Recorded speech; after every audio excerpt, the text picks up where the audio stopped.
देख रहे एक न्यूज 24। आपको बता दें, बिहार के मुख्यमंत्री यानी कि नीतीश कुमार इन दिनों बिहार में बड़ा खेला खेल रहे हैं, बड़े बड़े दावे फेंक रहे हैं और ये कहीं ना कहीं बीजेपी को कहा जाए तो भरोसा दिलाने का कार्य कर रहे हैं सीएम नीतीश कुमार। आखिर उनकी सोच क्या है, उनकी राजनीति क्या है और उनकी बिहार विधानसभा चुनाव की रणनीति क्या है, आज तमाम मुद्दों पर बातचीत करेंगे। हमारे साथ मेरे सहयोगी विकास मौजूद है।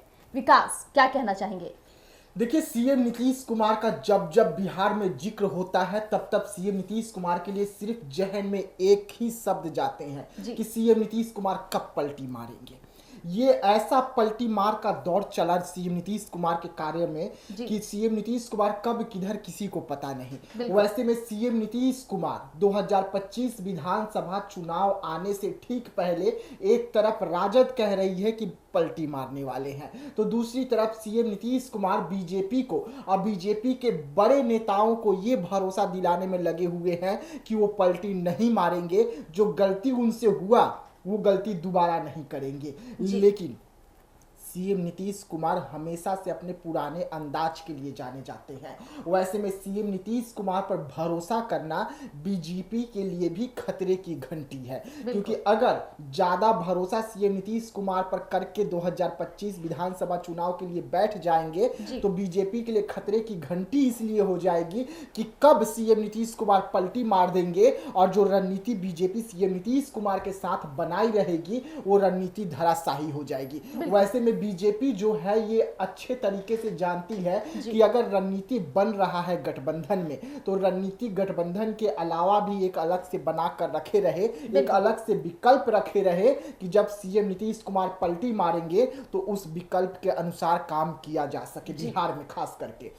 अब देखिए आगे क्या कुछ होने वाले हैं। सीएम नीतीश कुमार को लेकर लालू यादव की जो पुत्री है, लाडली बेटी है, उन्होंने क्या ट्वीट किया कि अभी जो तीज हुआ, तीज को लेकर उन्होंने क्या कहा कि तीज के मौके पर आज फिर एक व्यक्ति ने वही सिंदूर और वही कसम खाई कि अब हम दोबारा नहीं जाएंगे इधर से उधर। लेकिन क्या हुआ था पिछले बार भी आप सबको पता है। वैसे में अगर हम कहें तो सीएम नीतीश कुमार पर कटाक्ष का दौर भी चालू है, लेकिन लालू यादव का ये बयान निकलकर सामने आना कि हम सीएम नीतीश कुमार के लिए अभी भी दरवाजा खोलकर सोते हैं, यानी कि सीधा सीधा राजद का दरवाजा जो है वो हमेशा से सीएम नीतीश कुमार के लिए खुला रहा है और खुला ही रहेगा। लेकिन विकास जी, ये बहुत बड़ी बात हो जाती है रोहिणी आचार्य, लालू प्रसाद यादव की सबसे लाडली बेटी का ट्वीट करना, और वो भी 30 व्रत के दिन, और वो जो बातों से खेल रही है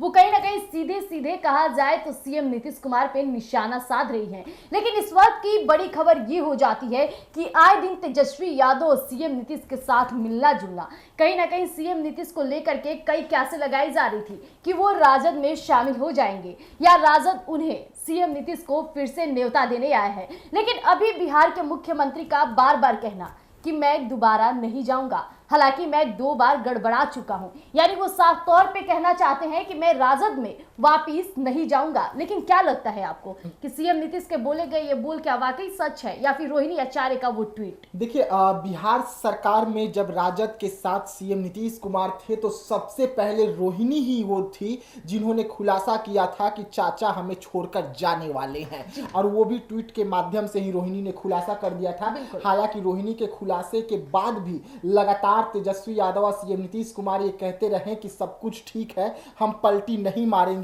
यहां तक कि जिस दिन सीएम नीतीश कुमार ने पलटी मारा उस दिन सुबह भी उन्होंने कहा कि हम पलटी नहीं मारेंगे, लेकिन दोपहर होते होते सीएम नीतीश कुमार पलटी मार दिए। तो ये सीएम नीतीश कुमार कब किधर जाए किसी को पता नहीं है। वैसे में रोहिणी हर एक सीएम नीतीश कुमार की गतिविधि पर नजर बना के रखे रहती है कि सीएम नीतीश कुमार कब क्या करने वाले हैं, और हमेशा से कटाक्ष सीएम नीतीश कुमार पर करते आ रही है और इस बार फिर उन्होंने वही किया है। लेकिन सीएम नीतीश कुमार अच्छे तरीके से जानते हैं कि बीजेपी उन पर ज्यादा भरोसा करने वाली नहीं है बिल्कुल। और यही कारण है कि सीएम नीतीश कुमार को आपने देखा होगा कि जब लोकसभा का भी चुनाव चल रहा था तो जहां भी पीएम मोदी का कार्यक्रम हुआ, जहां सीएम नीतीश कुमार गए, वहां से सीएम नीतीश कुमार ने एक ही ऐलान किया कि मैं दोबारा नहीं जाने वाला हूं वहां पर, मैं एनडीए में रहने वाला हूं। और कल फिर वही हुआ जब सीएम नीतीश कुमार ने जेपी नड्डा के सामने कसम खाने लग गए कि मैं अब उधर कभी नहीं जाऊंगा, जी।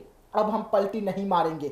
अरे जब सब कुछ अगर एनडीए में ठीक ही चल रहा है तो सीएम नीतीश कुमार को, बीजेपी के नेताओं को बार बार ये भरोसा दिलाना कि मैं पलटी नहीं मारूंगा, इसका मतलब सब कुछ है कि बीजेपी अभी भी सीएम नीतीश कुमार पर पूरे तरीके से भरोसा नहीं कर रही है। बीजेपी के बड़े नेता जो है सीएम नीतीश कुमार पर भरोसा करने से कहीं ना कहीं कन्नी काट रहे हैं कि सीएम नीतीश कुमार कब पलटी मार दे और कब क्या हो जाए। वैसे में जो अभी खबरें निकलकर सामने आ रही है कि अब सीएम नीतीश कुमार बड़ा एक्शन लेने जा रहे हैं। सीएम नीतीश कुमार मंत्रिमंडल का विस्तार करने जा रहे हैं। 2025 विधानसभा का जो चुनाव होनी है उससे ठीक पहले ये विस्तार भी हो जाएगा। अभी देखिए बिहार में 30 मंत्री हैं, बिहार में अधिकतम 36 मंत्री बनाए जा सकते हैं और लेकिन अभी सिर्फ 30 मंत्री हैं, तो 6 ऐसे मंत्री हैं जिन्हें अभी बनाना है। अब उस पर भी बातें हो रही है, जहां पर अभी 4 सीट पर चुनाव होनी है, उस पर जेपी नड्डा से बातचीत हुआ। 2025 सीट शेयरिंग पे भी जेपी नड्डा से बातचीत हो गया सीएम नीतीश कुमार का कि किसे कितनी सीट मिलेगी, कौन कौन सी सीट होगी जो मिलेगी। और सीएम नीतीश कुमार ने डिमांड भी रख दिए हैं, जो खबरें निकलकर सामने आ रही है। लेकिन अब इसी बीच में सीएम नीतीश कुमार का मंत्रिमंडल का विस्तार का फैसला ये काफी अहम हो जाता है। देखिए सीएम नीतीश कुमार की अगर थोड़ी सी भी नाराजगी होगी तो सीएम नीतीश कुमार पलटी मार सकते हैं। अगर सीएम नीतीश कुमार को ये लगेगा कि उनके पास मंत्रिमंडल जो है वो अच्छे नहीं है तो सीएम नीतीश कुमार पलटी मार सकते हैं। सीएम नीतीश कुमार को एक बार के लिए अगर ये लग जाए कि सीएम नीतीश कुमार का जो गद्दी है वो उनसे छीनने वाली है या बीजेपी किसी और को 2025 में घोषित कर देगी सीएम कैंडिडेट के तौर पर, तो सीएम नीतीश कुमार पलटी मार सकते हैं। और यही कारण है कि सीएम नीतीश कुमार को लेकर बीजेपी भी अब फूक फूक कर कदम उठा रही है। सीएम नीतीश कुमार को लेकर बीजेपी को अब अच्छे से पता है कि हर एक चीज काम कर ले,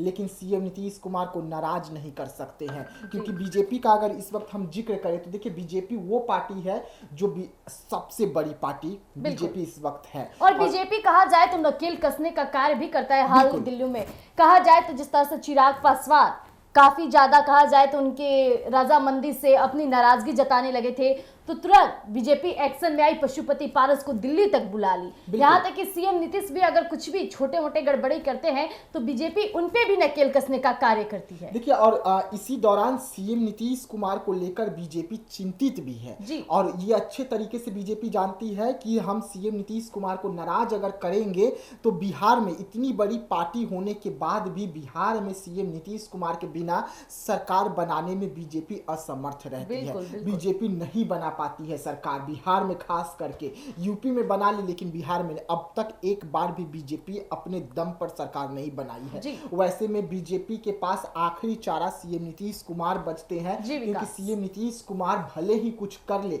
लेकिन सीएम नीतीश कुमार ये अच्छे तरीके से जानते हैं कि कैसे वोटरों को साधा जाता है, किस तरीके से चुनाव आने से पहले वोटरों को अपने पक्ष में समेटा जाता है। और यही कारण है कि सीएम नीतीश कुमार काफी अहम हो जाते हैं, खास करके विधानसभा चुनाव के मद्देनजर। आपने देखा कि लोकसभा का चुनाव से ठीक पहले सीएम नीतीश कुमार को मनाकर बीजेपी अपने दल में शामिल कर लेती है, ताकि बीजेपी ये चाहती थी कि यहाँ पर 40 सीट जीते, पर ऐसा नहीं हुआ। और ये पता है अब कि जब इतने बड़े संख्या में हम 40 सीट नहीं जीत सके तो विधानसभा चुनाव का रुख ही कुछ और होगा। विधानसभा में तेजस्वी यादव दम भरेंगे 5 लाख नौकरी का, तेजस्वी यादव दम भरेंगे रोजगार का, तेजस्वी यादव दम भरेंगे आरक्षण का, लेकिन ये सबसे वंचित है इस वक्त बीजेपी और एनडीए। क्योंकि बीजेपी और एनडीए जो है, सीएम नीतीश कुमार अब दम तो भर रहे हैं कि चुनाव आने से 2025 से पहले हम 10 लाख नौकरी दे देंगे। अब वो कितना देंगे ये समय बताएगा, लेकिन तेजस्वी यादव ने जो 5 लाख दिया उस पर लोग इस वक्त भरोसा कर रहे हैं जी क्योंकि उन्होंने विकास। नौकरी देकर दिखाया है। वैसे में सीएम नीतीश कुमार को नाराज करना बीजेपी भी नहीं चाहेगी। हालांकि लालू यादव की जो लाडली बेटी है वो रोहिणी आचार्य। हमेशा से सीएम नीतीश कुमार पर कटाक्ष करती आ बिल्कुल रही है, एक बिल्कुल, बार फिर से वो हो रहा ऐसे है। कईयों दिन हम लोग देख सकते हैं कि वो एक ट्वीट करती है और हंगामे काफी तेज हो बिल्कुल जाती है। बिल्कुल। जी। और देखिए सीएम नीतीश कुमार को लेकर जो भी इस वक्त कयासों का दौर चल रहा है कि सीएम नीतीश कुमार पलटी मारने वाले हैं, इसी बीच में सीएम नीतीश कुमार का फैसला कि मंत्रिमंडल का विस्तार होगा, इसी बीच में सीएम नीतीश कुमार का फैसला कि सीट पर हमने इतने पर दावा ठोक दिया है, तो ये सब कुछ होगा। लेकिन ये सब कुछ के बीच में सीएम नीतीश कुमार को नाराज जी बीजेपी विकास। बिल्कुल भी नहीं बिल्कुल, करेगी। एक बार फिर से बीजेपी बिहार में सीएम नीतीश कुमार के सामने सिलेंडर करेगी, घुटने टेकेगी और सीएम नीतीश कुमार के साथ ही 2025 में सरकार बनाएगी। जो ये खबरें चल रहे हैं कि सीएम नीतीश कुमार पलटी मारने वाले हैं, तो ऐसा कुछ होता हुआ नजर नहीं आ रहा है, क्योंकि सीएम नीतीश कुमार इस वक्त लगातार कह रहे हैं कि हम एनडीए के साथ हैं और एनडीए के साथ ही रहेंगे। अब देखने वाली बात होगी कि कितने दिनों के लिए है। जी, तो जैसा कि अभी आपने सुना मेरे सहयोगी विकास जी को, हमने तमाम मुद्दों पर बातचीत की। हालांकि लालू प्रसाद यादव की सबसे लाडली बेटी रोहिणी आचार्य का वो ट्वीट सोशल मीडिया पे काफी तूफानी मचाई जा रही है। कहा जाए तो कई लोग उसमें कई क्यासे भी लगाए जा रहे हैं। कोई कह रहा है कुर्सी प्रेमी, तो कोई कह रहा है जल्द पलटी मारेंगे। लेकिन ये बहुत बड़ी बात हो जाएगी कि सीएम नीतीश क्या करेंगे, क्या बड़े फैसले लेंगे, वो तो हम आपके बीच साझा करेंगे ही। तब तक के लिए आप यूं ही बने रहिएगा एक न्यूज़ 24 पर। धन्यवाद।